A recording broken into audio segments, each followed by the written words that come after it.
5 seconds. Start.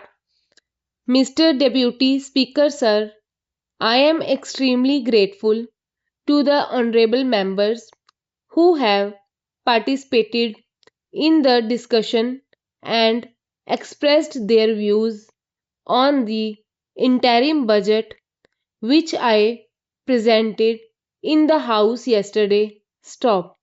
We have had a fruitful discussion on this subject. Stop. This is a routine exercise. Stop. The House is aware that I have come with the interim budget and I am pleading with the House to pass the vote on account for 4 months under very exceptional circumstances. Stop. I would like to place on record that what I have presented to the House is not my own creation. Stop. This government cannot be held responsible for what has transpired in the year which is going by. Stop.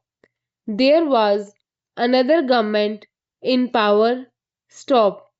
Most of us, stop, on this side of the house who are sitting on the treasury benches were in the opposition then, and most of the honorable members who are sitting on the other side of the house were either in the government or were supporting the government from outside. Stop. It is that government's work that we are discussing are the same. Stop. I placed before the House yesterday. Stop. Now, sir, I have said very clearly that the revised budget estimates and the budget estimates for the next financial year do not reflect the thinking and the priorities of my government. Stop. I have said in my budget speech that it is our firm resolve to review the 5 year plan and to revise the budget estimates so that they reflect our thinking and priorities when I come before the August House with my regular budget. Stop. That will be the time for you to judge us. That will be the time for you to judge our intentions, and that will be the time for you to judge our actions. Stop. As I said, this is not my creation, but in a parliamentary system, we are often faced with a situation where the existing government has to carry on with the legacy which has been left behind by the previous government. Stop.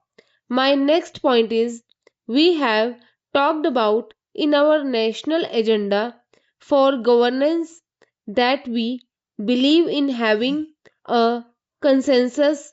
Stop.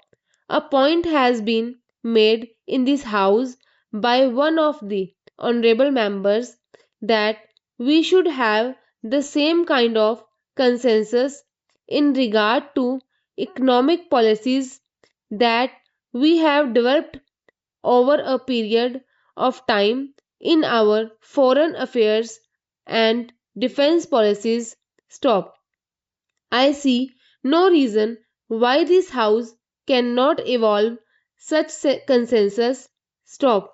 I am pleading strongly that we must evolve that consensus so that the economic policy, which has become a major tool for the progress of this country, is not subject to the vagaries of the situation.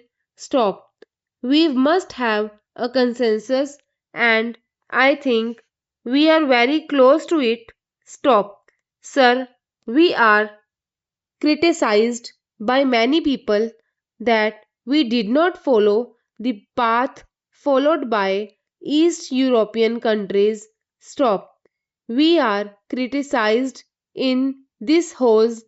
We are criticized in this country that we did not follow the path followed by